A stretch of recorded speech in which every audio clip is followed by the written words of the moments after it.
For those of you that are watching us on YouTube, we would just want to express our gratitude and give you a big shout out, a warm welcome. Shall we, everyone? Shalom, shalom. Hello, Shalom, shalom, my brotherhood. Warm 31-degree welcome. We are so glad that you're here and pray that you will be richly blessed from the message that you're about to receive, that it would touch you and your family. And with that said, we're going to go ahead and turn it over to Tim and Jeanette in Alberta, Canada. Okay, let's go with the share screen here. Okay, calculating atonement correctly. That's the topic. I'm going to read a verse, and I'm sure you've heard this verse many, many times. If there's one verse and one thing that I would have you remember about everything tonight, it's this verse. And the point is, Malachi 3, verse 6, "For I am Yahuah, I shall not change." That's the point that I would like to be remembered tonight. Yahuah does not change. He has said that, and he has showed that in all his patterns. He does not change. And so we're going to look at that a little bit closer. Tishri 10, the atonement cycle. And it is Yahuah's most solemn moed of all. My first feast that I ever kept was Atonement. I had no idea what I was supposed to be doing. I grabbed a lunch and I went up into the mountains and I stuck my feet in a cold creek and read my scriptures, and that was my first feast. And I was blessed. Believe me, I was very, very blessed. It was great. Leviticus 23:32 is the main Bible text that is used to support the day beginning at sunset. It is a total of only 9 words. From evening to evening, you shall celebrate your Sabbath. And that is Leviticus 23:32b. Remember, Leviticus 23:26 to 32 has a total of 177 words. The last 9 words of the atonement content are used to determine the day start for all yearly Sabbaths. That is only 5% of the words to establish a doctrine.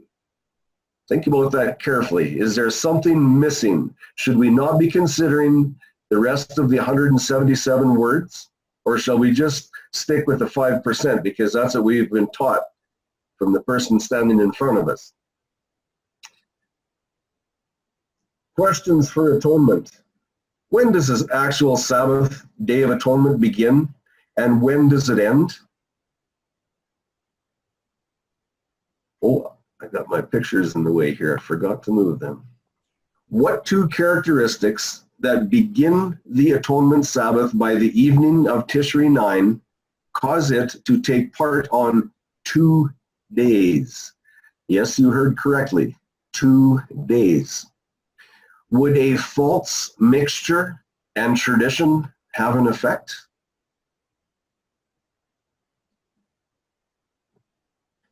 My computer is not cooperating with me. There we go. Number 3, what are we commanded to begin on the evening of Tishri 9? We're going to look at these things. Malachi 3:6 declares, Yahuah does not change. Creation week declares all days begin at dawn. Many feast calendars and feast keepers declare the Day of Atonement Sabbath begins at the dusk of sunset on the 9th day. And we're going to look at this. Number 4 question.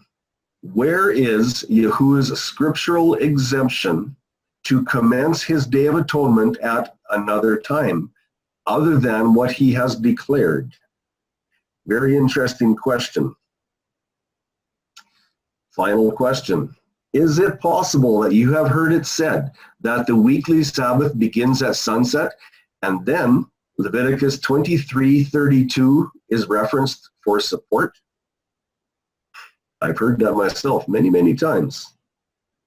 Have you ever questioned why Yahuah never informed us why he waited from creation until Moshe received the instructions from on top of Mount Sinai, and that's approximately 2,500 years later, to explain the perimeters of the seventh-day Sabbath? Why did he wait so long to give us the perimeters? Have you ever seen a text where Yahuah stated one fact, then changed his mind and delivered an opposing command both within one text? These are some of the questions we're going to be looking at tonight, and I hope I've laid this out clear enough that you can understand it. Leviticus 23 delivers to us a premier statement of timing. This is the top statement, and it says in verse 32, the 10th day of the 7th month. Now we're going to look at this and we're going to see how many times this has been referenced. We're going to see 6 additional reference points indicating that Tishri's 10th cycle of the 7th month is the one and only cycle of the year determined by Yahuah to be the day for atonement. Yet we're told that the 9th is when it begins. Why is that? Ultimately, who gave this definitive statement of timing for the Day of Atonement? Leviticus 23:6. And Yahuah spoke to Moshe, saying, on the 10th day of this 7th month is the Day of Atonement. There can be no mistake that Yahuah wants us to understand that the 10th of Tishri is the appointed time. Tim, can I just make a comment here really quick? Certainly. Okay, on the last slide, you had mentioned that the 10th day of the 7th month was the premier statement in verse 32. I would like to just correct that. It's verse 27. That is the first place that that premier statement is listed, but it is in verse, yeah.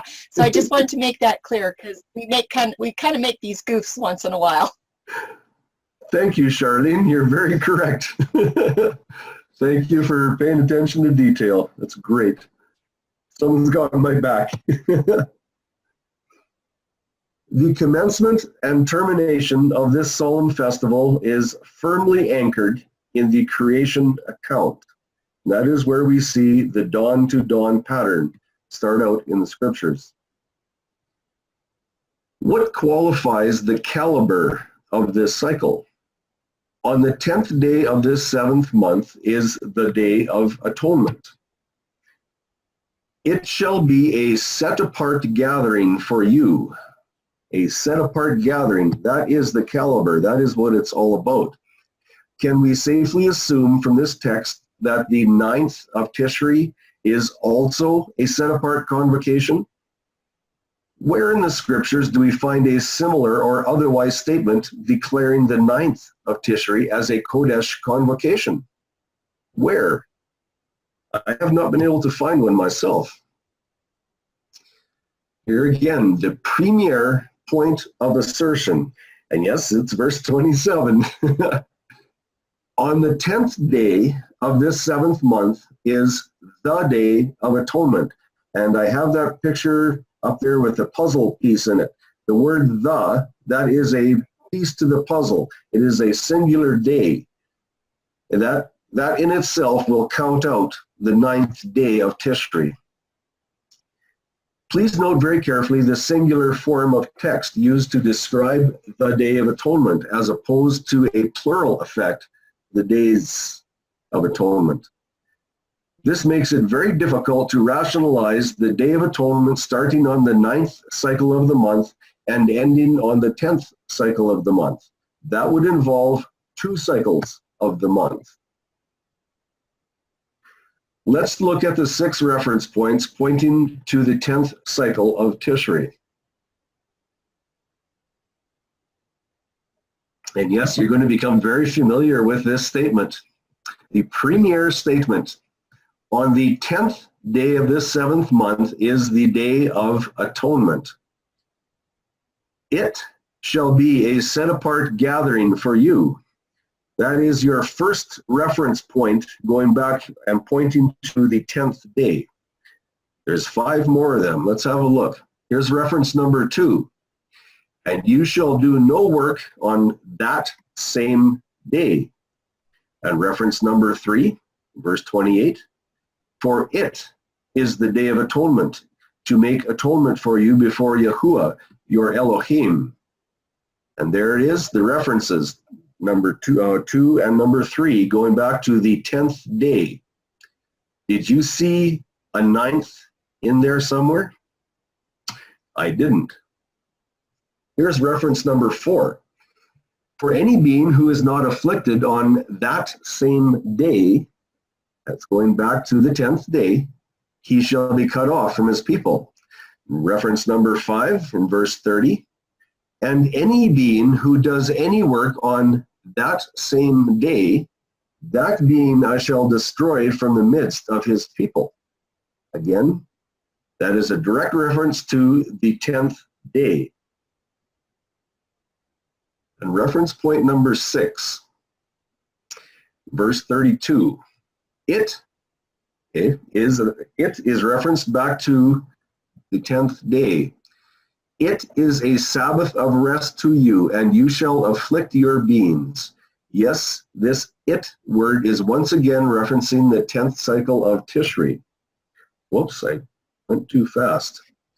Thus far, Yahuah has declared by a premier statement in Leviticus 23, verse 27a, and then referenced directly to the same 6 additional times, that the single cycle of atonement is on Tishri 10. And you're probably wondering, how come I'm stressing this singleness? Well, we're going to be looking at that very, very closely. There has been 0 mention of Tishri 9 up to this point. We now come to what has been a very controversial part of the text, Leviticus 23, verse 32, part B. We have already been thoroughly informed of the what. That would be Tishri 10. Now we're going to learn of the how, and most interestingly, the when of the how. Leviticus 23, verse 32a. It is a Sabbath of rest to you, and you shall afflict your beings. Once again, that word it is a direct reference to the 10th of Tishri. And the B section of that verse, on the 9th day of the month at evening. Yes, we see the 9th there. And now we're going to look at the how. Leviticus 23:32a, it, Tishri 10, is a Sabbath of rest to you, and you shall afflict your beings. That is the how. What we are to do is to afflict our souls. This study has no intention of delving into the meaning of the word afflict in this session. Our focus for this study is about the timing of the affliction. The pertinent question then is, what time of the cycle and date of the month could this affliction commence? When Yahuah indicates the 9th cycle of the month at evening, exactly what part of the 24-hour cycle is this? Before we can determine what the celebration theme for the Festival of Atonement is, we need to establish exactly when this evening time is. The Hebrew word for evening is erev. Let's look at some definitions of this word. And I know a lot of you already know these definitions, but for some new people, we're going to go over it carefully again. And here is the Hebrew English lexicon, and the word erev. The beginning air from the western or darkened part of the heavens begins to mix with the day, which mixture continues all night or till night. When the day is overpowered, the darkness prevails, and the mixture of daylight ceases. And Hebrew lexicon by W.H. Barker, and Mark, this is from 1776. Evening, to mix, mingle, the evening when darkness mixes with the light to be darkened, obscured, the woof, to be intermixed with the warp, a mixed multitude, a swarm, a willow, it being of a mixed weft and evening. The etymological dictionary of the Hebrew language, and same word, erev. And I'm just going to read to you the highlighted green ones. Mixed, mix, mixed, mingled, mixture, and woof. And no, that's not a puppy dog. What is a woof? Let's check the Webster's Dictionary first and then the Strong's Concordance. A woof, to weave the threads across the warp, the weft. And Strong's has got the woof in there also. Mixed multitude, mingled people. And we go to Erev from 1 Kings 10:15, from OT 61:48, the web or transverse threads of cloth. Also a mixture, mingled, mixed multitude, and the woof once more. And the OT 6148, Arab, the primitive root, the meaning is to braid. And in that braid, quite easily we can see a mixing. Intermix, meddle, and mingle. Note, the variety of meanings for OT 6154 strongly suggests a mixing and mingling. That's because in Hebrew, OT 6154 is a family word with OT 6153, evening, meaning there will be strong similarities. What two specific time frames are identified when this verb with a mixing effect is applied to a 24-hour cycle? The two twilights? When does the light and darkness form a mixing action? And that is most definitely a verb. Is it somewhere after the direct sunlight has been removed, after the heat of the light season? And be sure to note, the qualifier for pointing to the pre-sunrise mixture of light and darkness is not seen in these verses of Leviticus 23:27 to 32. Therefore, we will not be looking to dawn. The Erev, or evening mixture, is after the sun has occurred, thus allowing the mixing of soft sunlight with the ensuing darkness. The absence of direct sunlight allows the mixture effect needed to fulfill the Hebrew definitions. Here is our pertinent text again to refresh our memories. Leviticus 23:32. It, the 10th day of Tishri, is a Sabbath of rest to you, and you shall afflict your beings. On the 9th day of the month, at evening, now we understand when the evening is, that is where the sun has gone away and the indirect sunlight or the residual sunlight is allowed to mix with the darkness. We will now look to charts for the light mixing with darkness part of the 24-hour cycle.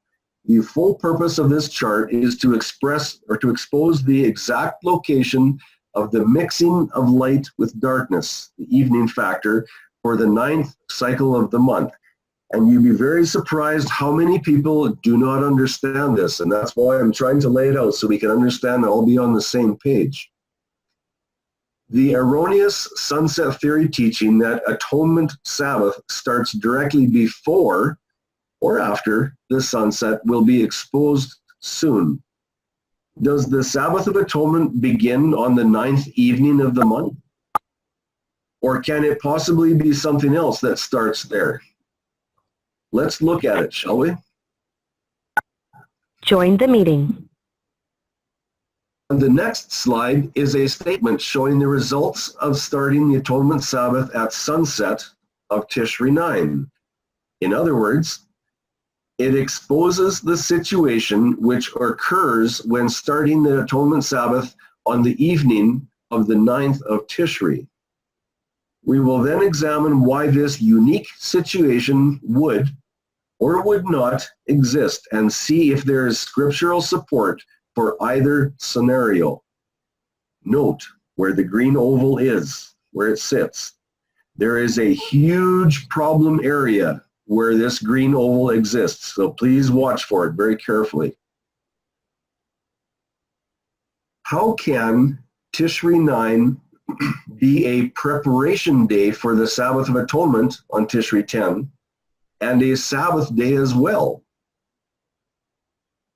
Okay, if you look on the left side of your screen, you'll see we have the sunset there just after the 8th. So the 8th day has completed, and the sun has well, in sunset theory, the 8th has been completed by the sun. And Tishri 9, the even comes. This is your evening twilight mixture of light and darkness.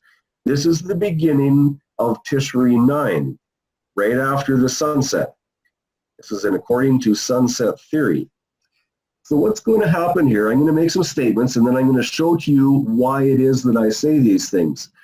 So when the sunset starts the Sabbath on Tishri 9, we're going to have 24 hours of Sabbath, and we're going to have 24 hours of affliction. We haven't started Tishri 10 yet. The sunset of Tishri 9 occurs, and that brings in the twilight, the even of Tishri 10, Atonement Day.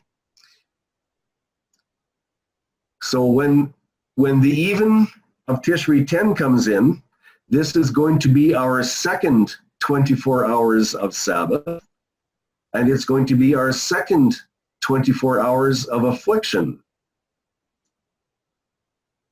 Atonement days, 48 hours. Tishri 9 and 10, where's the scriptures for that? Where is the scriptures that tell us 48 hours for atonement? I don't believe the scripture tells us that. So let's look at the problem areas and discover why it is that there will be 48 hours if we start Atonement Sabbath at sunset on the 9th. Please note the location of the 9th cycle evening after sunset, colored purple for identification purposes, on the left side of the chart. We are told that sunset changes the day here, and you'll notice that the 8th day has finished, and the sunset occurs, and the 9th cycle twilight or evening is there. The sunset of the 8th day occurs, and then the mixture of light and darkness commences, initiating the evening mixture of the 9th of Tishri. All 24 hours of the 9th begin right there where your arrow is pointing. There's your 24 hours, sunset to sunset of the 9th of Tishri. There can be only one evening mixture per 24-hour period. It is at this point that some declare the start of the Atonement Sabbath day. That's when we see that from evening to evening you shall observe your Sabbath. So we have to be careful about those words. We have to understand what they mean. Here's the reminder. In sunset theory, the 9th cycle evening, again in your purple. The sunset preceding the 9th of Tishri evening is declared by many as being the start of the Atonement Sabbath. This means the first 24-hour period of Atonement Sabbath would begin here, before the 10th of Tishri has had a chance to begin. And this would be Tishri the 9th, and there would be 24 hours of Atonement Sabbath. Is this what we read in scriptures? That is 24 hours of atonement before Tishri 10 even begins. This would be the first of 2 days for atonement celebration. You need to think about that very carefully. Are we supposed to start this Sabbath on the 9th evening of Tishri in sunset theory? Is that what it's supposed to be? Tishri 9th, the 24 hours of Atonement Sabbath. That is 24 hours of atonement before Tishri 10 even begins. This would be the first of 2 days for atonement celebration. Where was it that the word of Yahuah was disregarded and set aside as if just more rubble? Sunset theory. Please note the location of the ninth cycle sunset. Okay, the 9th day has finished, it's completed, and the sunset now changes the day according to sunset theory. So we're going to look at that evening. The sunset of the 9th day occurs, and then the mixture of light and darkness commences, initiating the evening mixture of the 10th of Tishri, all 24 hours of it, sunset to sunset. The sunset has triggered the start of the 10th of Tishri. At this point, there has already been 24 hours of atonement day, and that would be sunset to sunset on Tishri 9. That is, if the evening of the 9th starts atonement day. Does Yahuah require 2 weekdays and 48 hours of atonement affliction? Okay, the common mistake. In sunset theory, it is common to reckon the evening twilight before the sunset, allowing the usage of Tishri 9 for the start of the Day of Atonement. That sunset is declared to happen that evening twilight is declared to happen before the sunset. That would mean the darkness must be allowed to mix with the daylight while the sun is still in the air or still in the sky. Oh, does that work? Have you ever seen evening darkness come when the sun is in the sky? And if you look carefully, Yahuah's twilight, mixing of light and darkness, is where the green rectangle is, and that is after the sunset. Only when the sun has set can the darkness be allowed to mix with the light. The direct sunlight prevents a light and darkness mixture here. It cannot happen because there's direct sunlight in the sky. The Hebrew definitions cannot be fulfilled here. Declaring an evening before sunset voids Yahuah's word. The Arev, or the evening twilight mixture, normally cannot occur before the sunset. And yet, many feast keepers declare that there is a twilight before the sunset. Why? Because they want to prevent 24 hours of atonement Sabbath on Tishri 9. Does Tishri 9 exclusively have 2 evenings? Have you ever seen a day with 2 evenings?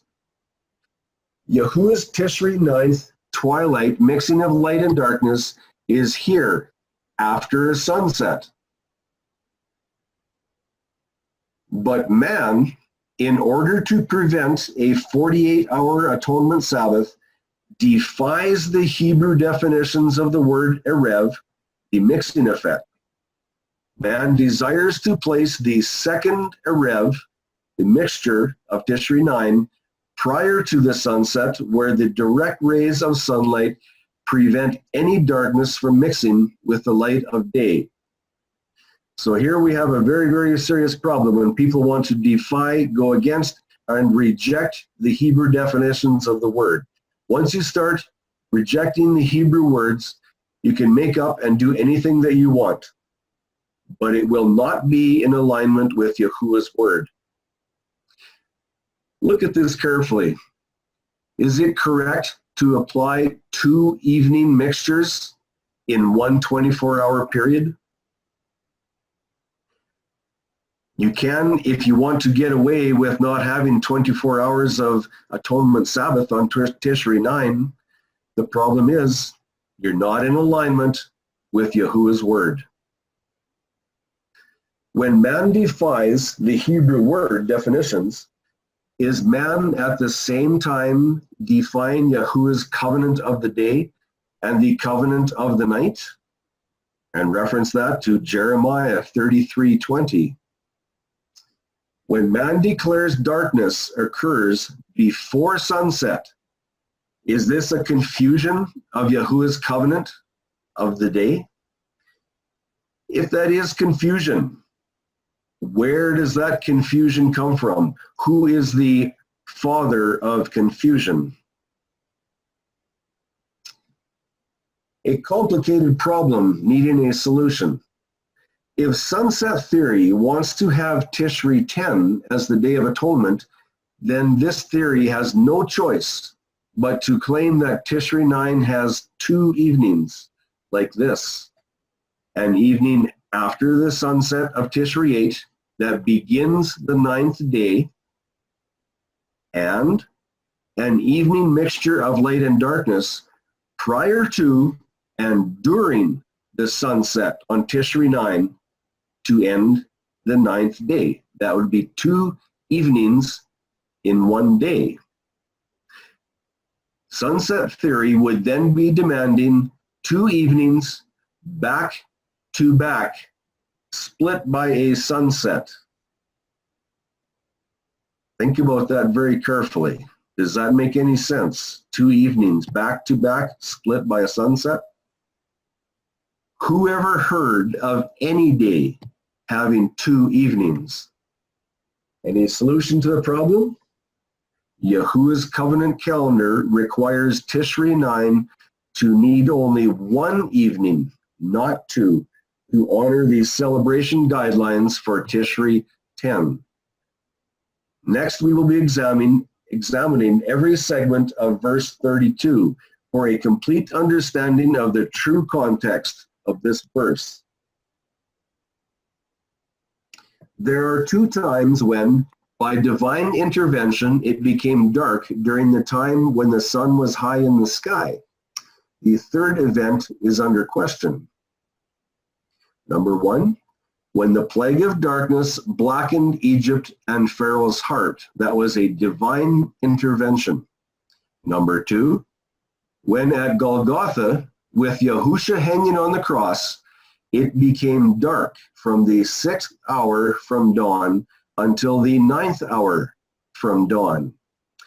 And that was most certainly a divine intervention. A very dark day on this earth. Number 3, here's a very interesting incident that's recorded in history. The dark day of May 19 in 1780 in New England and Canada.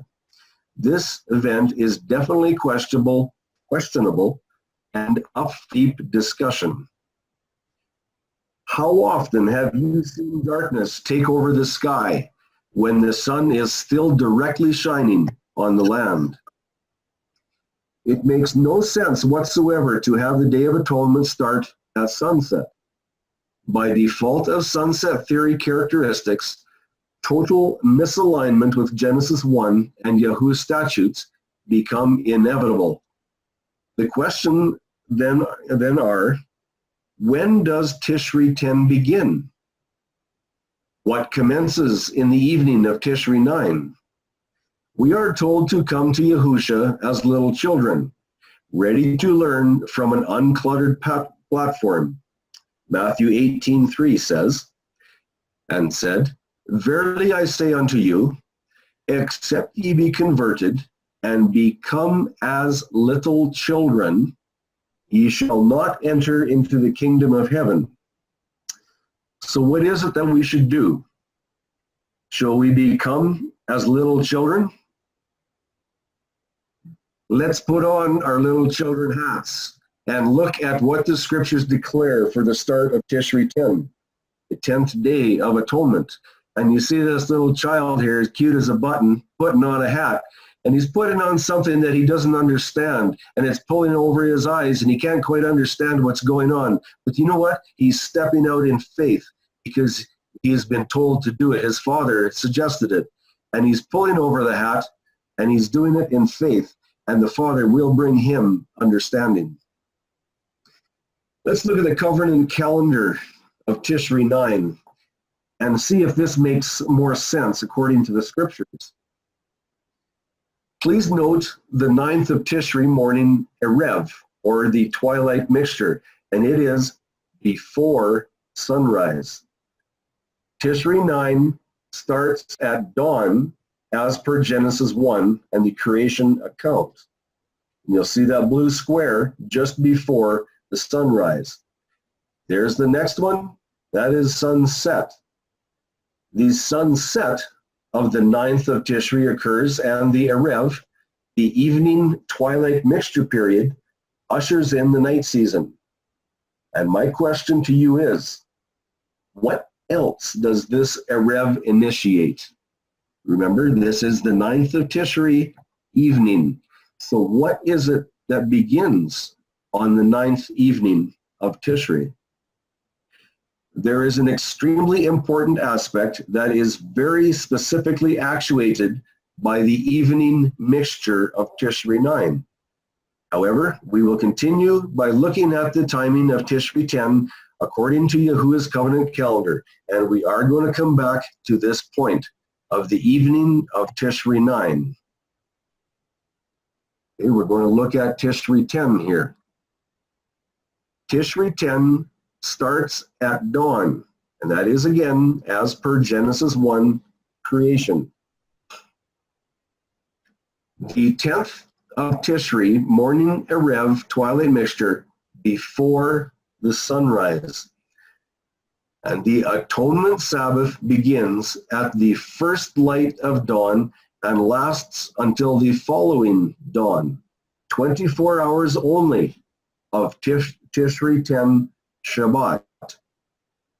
The actual physical Sabbath, or Shabbat, of Atonement Day begins exactly as every other day since creation, with the eyelashes of dawn, and you'll see that in Job 3:9. That is the eyelashes of dawn. That comes up before the sunrise. When does the Sabbath of Tishri 10 end? Tishri 10 starts at dawn as per Genesis 1 creation. Leviticus 23:27 says, on the 10th day of this 7th month is Yom Kippurim, or Day of Atonement. It shall be a Kodesh gathering for you. The word day is Yom, and that not only means the light season, but it defines a 24-hour period also. When Yahuah desires to be precise about individual time-related identities, he informs us. Thus saith Yahuah, if ye can break my covenant of the day and my covenant of the night, that there should not be day and night in their season. That comes from Jeremiah 33:22. So Yahuah has a covenant of the day and a covenant of the night. They are two separate covenants, and we need to respect them and not break them. Why then do we not see on the 10th light season, with precision and accuracy, of this 7th month as Yom Kippurim, the light season, it shall be a Kodesh gathering to you. So my question to you now, we are told that the 10th is the Kodesh gathering, the holy convocation. So my question to you is, if the 9th of Tishri was supposed to start the Sabbath, why did Yahuah not grasp this golden opportunity to define with absolute precise accuracy light season only perimeters of Atonement Sabbath, as well as other Sabbaths? Why did Yahuah not define with blinding accuracy that Atonement Sabbath ended with the light season?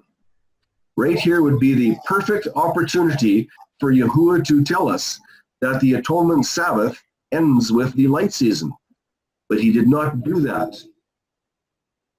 Why is it that in Genesis 1, day 1 ended at dawn, day 2 ended at dawn, day 3, 4, 5, and 6 ended at dawn, day 7 ended at dawn, Matthew 28:1, the Shabbat ended at dawn, and I'm going to read that one more time. Matthew 28:1, the Shabbat ended at dawn. That is when it goes light. That word is epiphosko in that particular verse. And Exodus 12:10 and 11, and Luke 23, the preparation day ended at dawn. And there is no Hebrew word that defines a Shabbat that does not require a rest period from this world's activities. Why then do we not find Yahuah's instruction to end the Sabbath at the end of the twilight? Why do we not find this specific pattern anywhere in the scriptures? What gives us the right to claim the Atonement Sabbath ends at twilight or evening, just because the Atonement observation theme does? Why didn't Yahuah tell us right in this particular account that the Sabbath ends at twilight, if that's what he wanted? Okay, let's move on to a very interesting section of Leviticus 23:32. Here's the section of the verse that's controversial to some. Leviticus 23:32. On the 9th day of the month, at evening, that's Erev, Yahuah commands something to happen. What is it? We have observed Sunset Theory's claim for Atonement Day to begin at sunset on the 9th of Tishri being laid out clearly onto charts. We have seen by default the Atonement Day will stretch over a period of 48 hours. Is it becoming quite clear that many have not understood the scriptures correctly? What other meaning could there possibly be that will find alignment with the scriptures beginning in the evening prior to the start of Tishri 10? It must be something that is integrally connected with Atonement Day. What is it? Have you thought about that? Leviticus 23:32. It is a Shabbat of rest to you, and you shall afflict your beings. The Shabbat of the 10th day of Tishri, Leviticus 23:27, has for the 6th time once again been referenced. We are then told of the type of theme or affliction by which we are to conduct ourselves within this ultimately important cycle. Then comes the second part of the verse. Leviticus 23:32b. On the 9th day of the month, at evening, that's the twilight after sunset, we have just been informed of the starting point of what? The Sabbath? No. If you go to the top of the screen and read the second part of that verse, it says, you shall afflict your beings. That's what it's talking about. At the evening, the Erev, the twilight mixture, the affliction, whatever you figure and whatever you study that out and decide it to be, that affliction, the theme on how you're going to observe the Sabbath, that affliction is what starts at the evening of Tishri 9.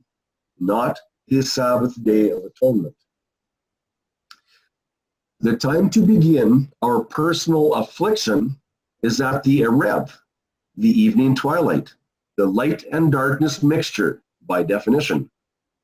In terms of timing, there is no place existing, neither in this very verse nor elsewhere in the scriptures, that would indicate in any way that this Feast of Atonement is an anomaly.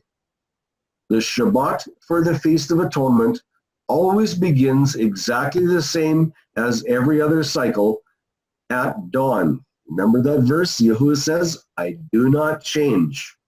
And his patterns do not change neither.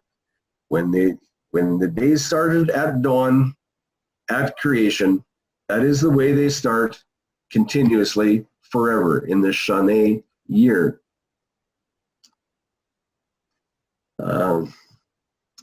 I can't read the top of my verse here. After the sun has set on the 9th cycle of Tishri, the 7th month, the evening timing, which is the proper beginning of the observation theme. Now that's different than the Shabbat. The observation theme, the way that you're going to observe your Sabbath, is what begins in the evening. And this evening time ushers in and signals forward to the Sabbath of Atonement, which begins at the inception of the Boker twilight. That word Boker means morning.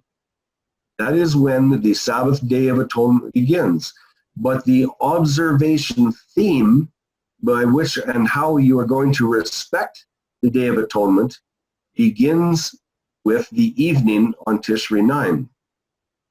Consider very carefully the words as they are preserved by Yahuah. The Hebrew words within verse 32 or any other verse never indicate the Shabbat of Atonement begins at sunset. To claim otherwise is a full misconstruing of the words of Yahuah. And there is more. Leviticus 23:32. From Erev to Erev. That is, by definition, from the mixing of light and darkness after the sun has set until 24 hours later when, once again, the sun has been removed from our sight and the light and darkness mixture commences. In other words, Yahuah's applied celebration theme for the set-apart Feast of Atonement begins with an evening mixture and ends at the next evening mixture. These are the time perimeters for the observant or the observation theme only. Nothing added and nothing taken away. Let the Hebrew words that are written prevail. Leviticus 23:32d. You observe your Shabbat. The KJV uses celebrate here. There is no way this phrase can be construed to say your Sabbath of Atonement starts here, not according to the written words. When the premier statement with the 6 additional references to the 10th of Tishri for the Atonement Shabbat are considered, it becomes clear that this phrase points to the theme implied by which to regard the Atonement Sabbath. This 12 hours from evening until dawn is a mindset preparatory period for the actual Atonement Shabbat. To and for Yahuah, that is a celebration. Sometimes we think of celebration as a party, a good time, Yahoo, jump up and down. That's not what this is talking about. A celebration is the theme by how you observe this Shabbat. Let's look at this concept in a chart format and see if it upholds the statutes. We are the covenant calendar on Tishri 9. Note the 9th of Tishri morning, Erev. That is the twilight mixture before the sunrise. Tishri 9 starts at dawn, as per Genesis 1, creation. Tishri 9 has a normal preparation light season. We are to perform normal life's duties, providing it does not fall on a 7th-day Sabbath. Tishri 9 starts at dawn and ends at dawn. It always contains 2 twilight mixtures, one before sunrise and one after the sunrise. Dawn to dawn, 24 hours. I'm going to be returning to this particular slide in a short bit. Here is Covenant Calendar Tishri 10, and it's the same thing. The pattern is exactly the same. It does not change, just as Yahuah says, I do not change. And note the 10th of Tishri morning Erev, the twilight mixture. That is the light before the sunrise. Again, it starts at dawn, same as creation. Atonement Shabbat begins at the first light of dawn and lasts until the following dawn. That is 24 hours only of Tishri 10 Shabbat. The simplicity created by Yahuah is awesome. But what about the even to even starting on the 9th of Tishri? Here's Covenant Calendar again, Tishri 9. Tishri 9 starts at dawn as per creation, Genesis 1.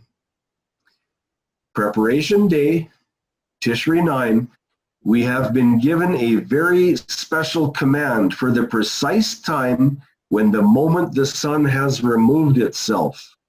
And that is after the sunset, that is in the twilight mixture. And the verse that relates directly to that, Leviticus 23:32. On the 9th day of the month, at evening, from evening to evening, you observe your Shabbat. The timing for this command is after the sunset, not before, as rabbinical desires at times demand us to believe. And that observation for your Shabbat is the theme by which you respect the atonement day come dawn. But that theme of how you're going to respect the day is started at Tishri 9, or at the evening of Tishri 9. And preparing Tishri 9, preparing for the atonement Sabbath. And you'll see in the left-hand side, there's the Tishri 9 and Tishri 9 there. From even on the Rev 9th to even of the Rev on the 10th. That is your even to even. That is where your theme of observance ends, or starts and ends. 24 hours, sunset to sunset. There's your two sunsets. And that is on the 9th day of the month at evening. From evening to evening, you observe your Shabbat. That is your theme that you apply to your observation on Atonement Sabbath come dawn.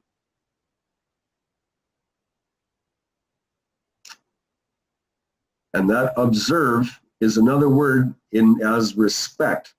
It's how you are to, a theme by which you apply to that day of Atonement Day. That is how you are to observe. And you are to begin that at sunset on Tishri 9. That does not mean the Sabbath begins at evening. It's not stated that way in your scriptures, not according to the Hebrew words. And again, Tishri 9, prepare for the Atonement Sabbath. There is your evenings. Covenant calendar is from evening to evening, 24 hours only of the thematic observation, even to even.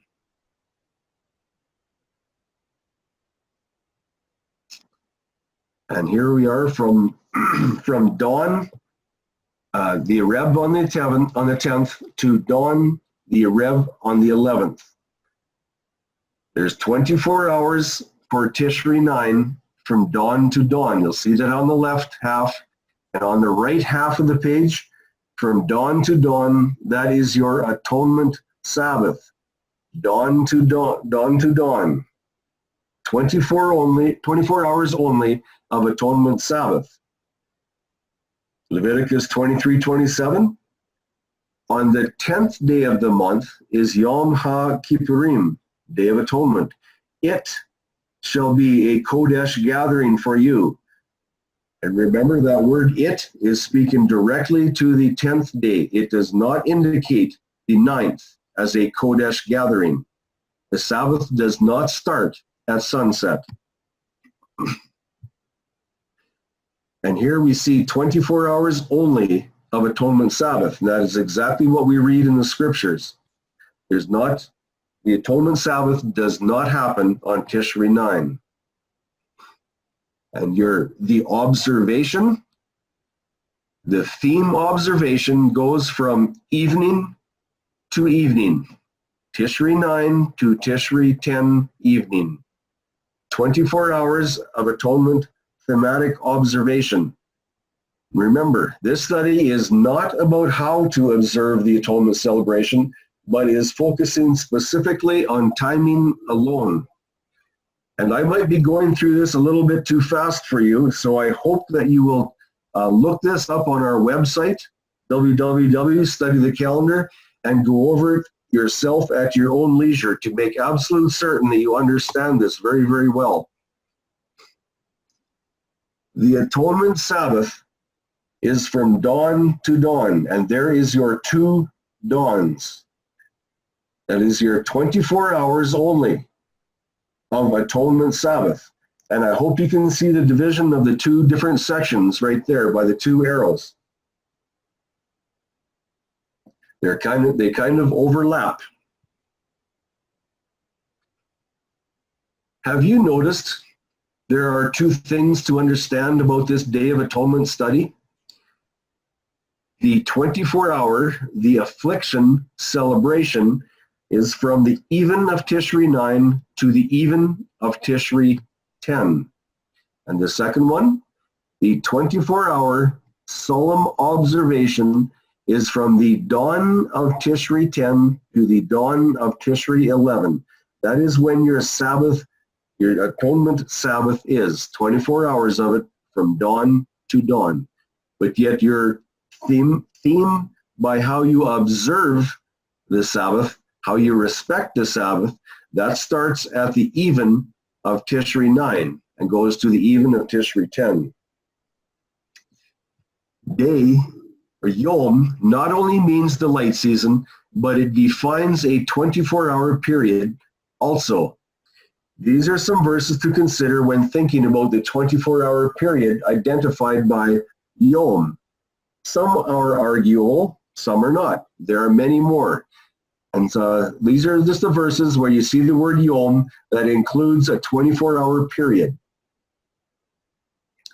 Yom does not just declare a light season as by what is declared by some people. Yes, most certainly, Yom is mostly applied to and usually indicates a light season, but it is not the rule. Here's the word from Yahuah. The word Shema, and it's a primitive root, and it's to hear intelligently. Let's read Proverbs 28:9. He that turneth away his ear from hearing the law, even his prayer shall be an abomination. So back up to the definition, to hear intelligently. Let's read the rest of it. Often with implication of attention and obedience. Positively, to tell. We have just seen the word according to the original writings of the Hebrew language. What you do with this information is in your hands. The Hebrew word Shema means to hear intelligently, but that is not all. The full meaning is to hear with the intention to obey and act accordingly. We can listen all we want, but unless we are willing to take action in our lives, we are as a stone stuck in the mud. I pray everyone viewing the dawn start to Yahuwah's days will take this information to heart and act according to the scriptures as they are written. May Yahuwah bless and guide you always. And I just want to say again, I hope that if I went through this too fast tonight, I hope that you will look it up on the website, studythecalendar.com, and go through it again, because there's a lot of ideas, a lot of thoughts in here that can go by really, really quickly. And I kind of went through it a little fast tonight. So I hope that you'll take it up and go through it step by step really carefully and make sure of what it says. What's the next presentation? And that will be on February 15, verse 19. I'm going to start that one again because it went too fast. When was the veil rent in twain? That is the crucifixion. Is there such a thing as a sixth cycle crucifixion? Or I can say a Friday crucifixion. And I would like you to notice the spelling on crucifixion. When was that temple rent in twain? Was it on a Wednesday or was it on a Friday in pagan terms? That is what we're going to look at next. A very, very, very revealing study in the Gospels and how it all pulls together. And I guarantee this is going to be a very interesting study. I look forward to it. And that is the end. And of course, if you need any questions, call Charlene. No, you can call me too. That's funny. And I'll leave this up here for now for those who want to copy that down, whatever. But this is the end, so you can get out your questions and call Charlene.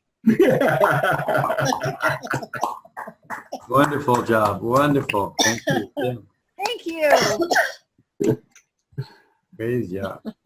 So we have some questions tonight from the attendees.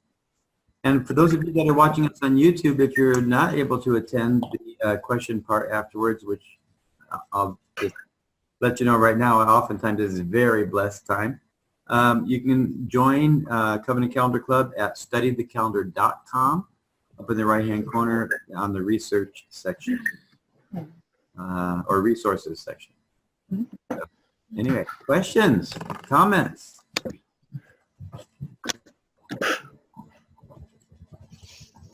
I have a, this is Conrad speaking. Yes, Conrad. Yes, I'm here. This Julian Morgan Stern, in his book called Supplementary Studies in the Calendars of Ancient Israel, make a comment on page 25. He said that in Leviticus 23:32b, manifestly was a very late addition to the legislation of Yom Kippur. Is that right? Which is, he has it here. He says, I have been checking the Septuagint because I know that in the Septuagint, they had, they had the name of the Yahuah inside of it in Paleo Hebrew. I saw that manuscript. Later on, it was removed for curious. The scribe, I wish to kiss him, left the name of the creator in the Paleo Hebrew. Later on, somewhere in the 2nd century, it was